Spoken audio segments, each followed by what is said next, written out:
Voici un terroriste qui a dissimulé sur son corps un engin explosif artisanal. Et il veut faire monter cette bombe à bord d'un avion de ligne pour le faire exploser en plein vol. La bombe est réalisée à base d'explosifs plastiques. Au point de contrôle pré-embarquement de l'aéroport, le portique détecteur de métaux du contrôle primaire n'est donc pas capable de repérer cet engin. Seul le scanner corporel du contrôle secondaire pourrait le détecter. Mais dans notre hypothèse, la seule façon de faire passer le terroriste dans ce scanner, c'est qu'il soit l'objet d'un contrôle aléatoire. Dans les aéroports canadiens, cette sélection aléatoire est réalisée à l'aide d'une sorte de tapis de caoutchouc sur lequel monte le passager. L'appareil décide alors si le voyageur est orienté vers le contrôle primaire ou vers le scanner corporel. Le recours au scanner se produit au hasard dans environ 1 cas sur 20.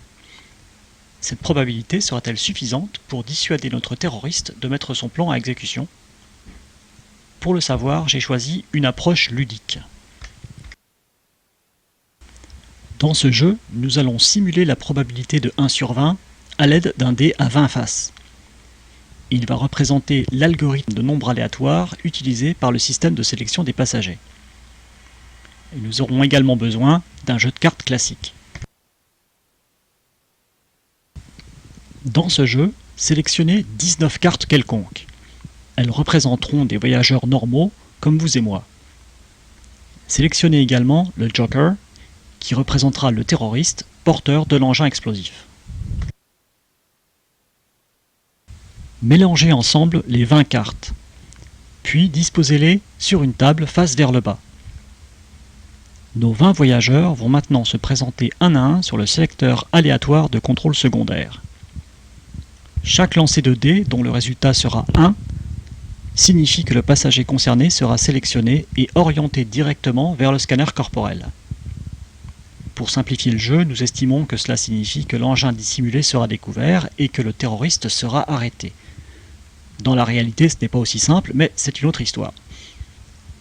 Commencez par la carte en haut à gauche, lancez le dé relativement à cette carte, et si, et seulement si, le dé indique 1, retournez la carte.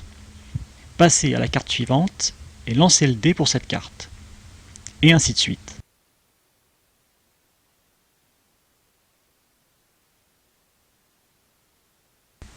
Une fois que l'on a lancé le dé pour les 20 cartes, on compte les points.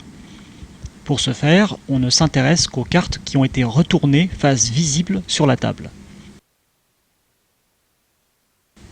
Si le Joker fait partie de ces cartes, bravo, vous avez sélectionné le terroriste pour un contrôle au scanner corporel. Vous avez découvert qu'il cachait une bombe.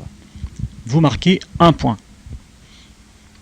Si le Joker ne fait pas partie de ces cartes, dommage.